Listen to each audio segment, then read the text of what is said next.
Hello and welcome to the 23rd Annual Garden State Film Festival. My name is Emily DeSimone, and today I have with me co-writer and co-producer Cameron Dawson Gray, who plays the role Dylan, director and co-writer Nicholas Gray, and co-writer, co-producer, and art director Catherine Clark Gray of the short film Everyone Loves Candy. Guys, thank you so much for joining me today. How are you today?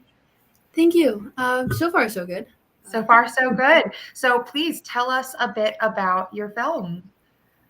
Well, it takes place in a high school, and the premise is that the main character Dylan wants to ask out their crush to the dance, but learns that their crush is not planning to go to the dance, and so it's all about them trying to get the theme changed. Yeah, the theme of the dance being one of the impediments, so it's all things start getting more complicated trying to do a seemingly simple thing. Yeah. And what was your inspiration for writing this project together? Well, we had been trying to do a project together for like a few years, but every time we had an idea for something, I grew out of it. Like our original idea, I believe, was about a 9-year-old, so we had to keep coming up with new things, but this time the stars kind of aligned and everything just came together really fast. Very serendipitous. Yeah, there was Cameron had just come off having a film at South by, Nice. but you had changed so much since you shot that you said you wanted to have something that that looked and felt like you now, and so that's kind of how it started. And we asked Cameron for ideas, and they came back with the non-binary teen trying to navigate the world of high school dating, and it just kind of snowballed from there. Yeah.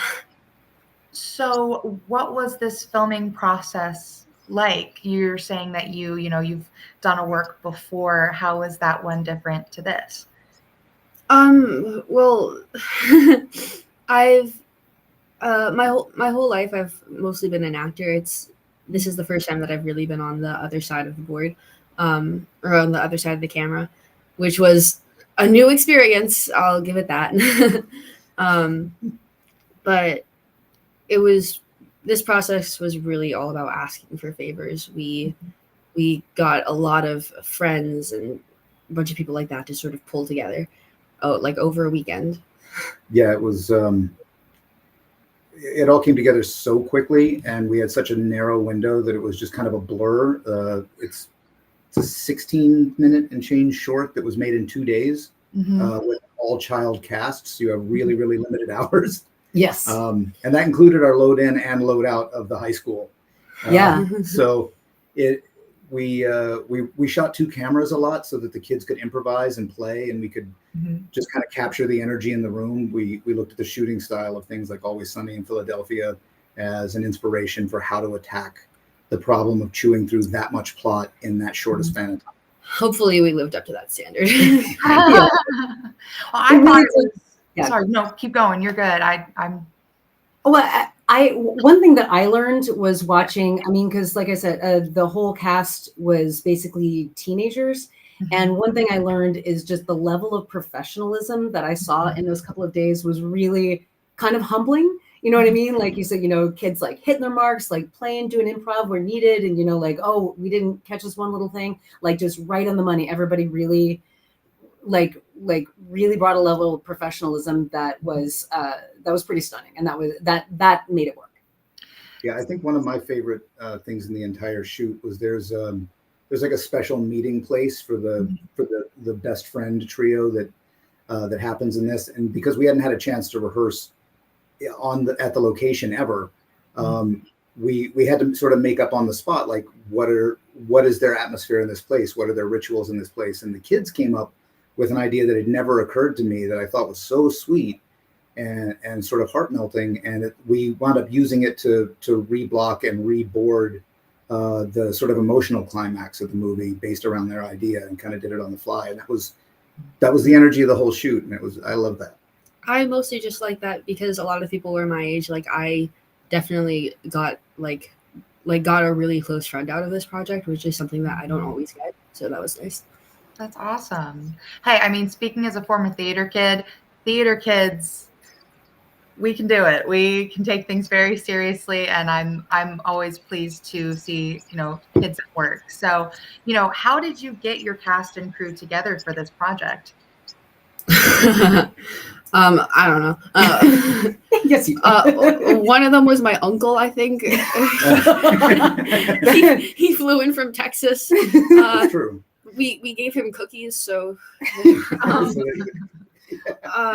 Well, go ahead. no, please. Well, one thing, we knew that working as fast as we could, like putting out a giant casting call and like a backstage was not really going to be time effective. But, we have a lot of people that that got submitted from the same agency that that Cameron is represented by, and which was very cool because you meet. Shout out to Stuart Talent. Yeah, shout out to Stuart Talent. They were excellent. Every kid that came from that was just like.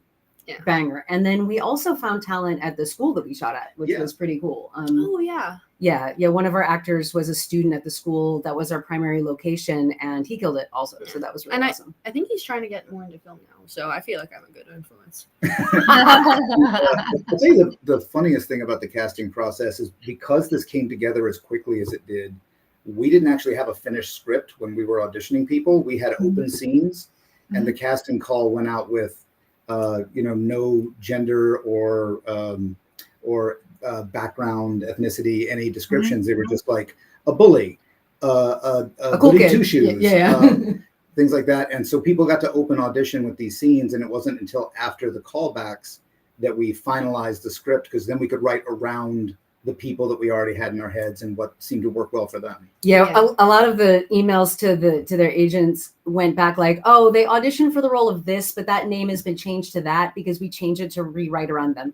So a lot of the offers went out with like one character name scratched out and another one written back in because we had rewritten the part to suit the actor. Yeah.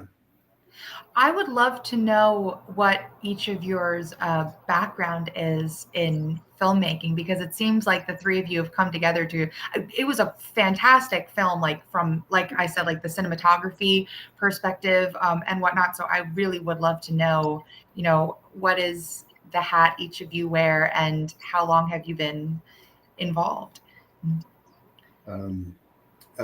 My standard very corny dad jokey line is that I'm a writer by passion, a producer for hire, and a director if I happen to be the right fit, which means I do a lot more producing than either of the other two. AD work. And I worked as an AD, and I worked in the electric department and a few other things on the way up. But that's where I live now, is in producing mostly. Yeah. Nicholas and I met when we were both theater kids too, kind of like we met as like actors and writers. And then I branched off primarily into writing.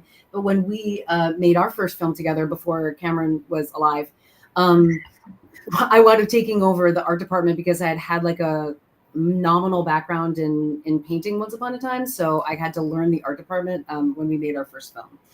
And then Cameron, you told us you wanted to start acting like you're age 7 or something? 3. Oh, sorry. Excuse me. No.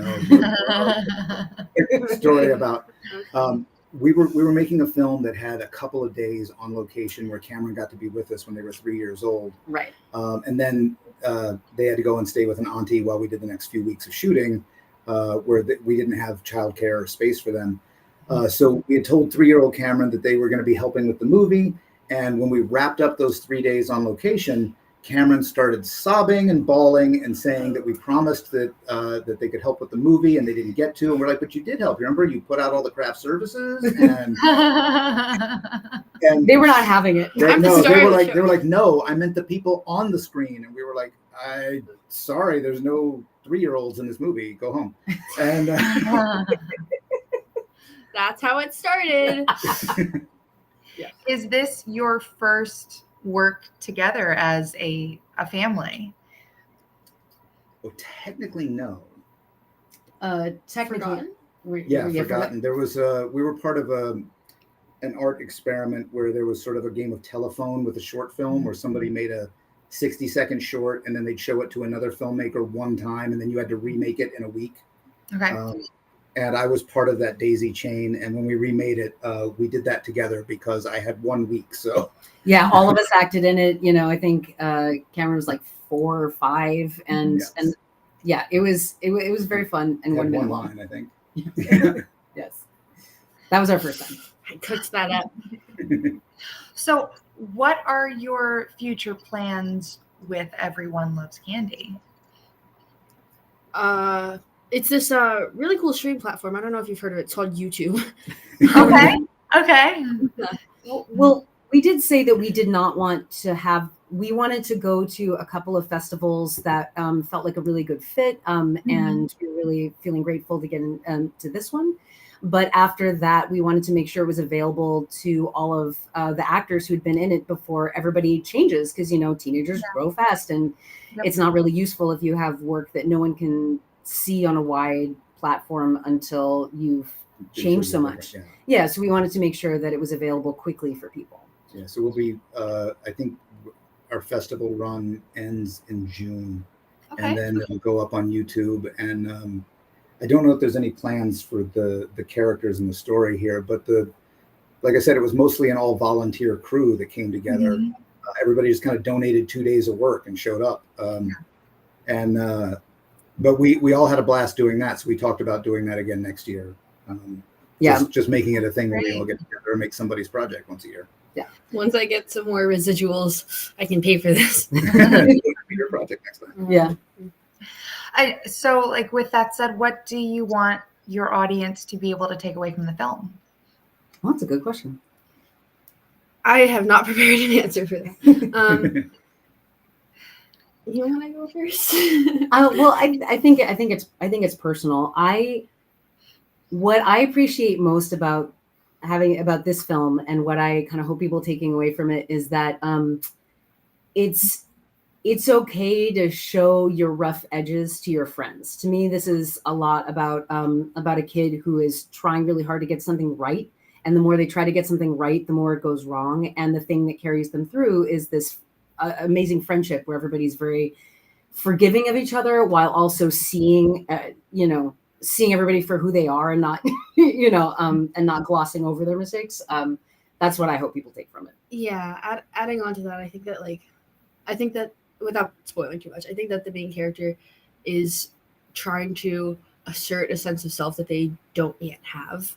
And I think that this film is a lot about like being okay with not necessarily having an answer to every question. That's a big takeaway, I think. And for me, I just tried to remember that it's a comedy, and I want everyone to laugh. Like, if you preach and they don't laugh, then who's going to take a message from that? Yeah, good call. Exactly. I mean, look, I watched it. I thought that from an art perspective, it was very well done. I thought that the acting was amazing. And I did think it was like a really like fun, like sweet story, and I think that especially in today's day and age with like high schoolers, going through everything now, as opposed to when I was in high school 10 years ago, it can really speak to the youth of today. So thank you so much for your project. Thank you so much for joining me today. You guys, thank you. Thank you for having us, and thank you to the Garden State Film Festival for accepting us. Oh, and congratulations on being accepted. Everyone, you can see the short film Everyone Loves Candy at Asbury Lanes on Saturday, March 29th at 6:15 p.m. Will you three be at the festival? We will. We absolutely will. Well, I so look forward to seeing you there. I hope you have a great rest of your day. And again, thank you so much for joining me. Thank you. Bye. Bye.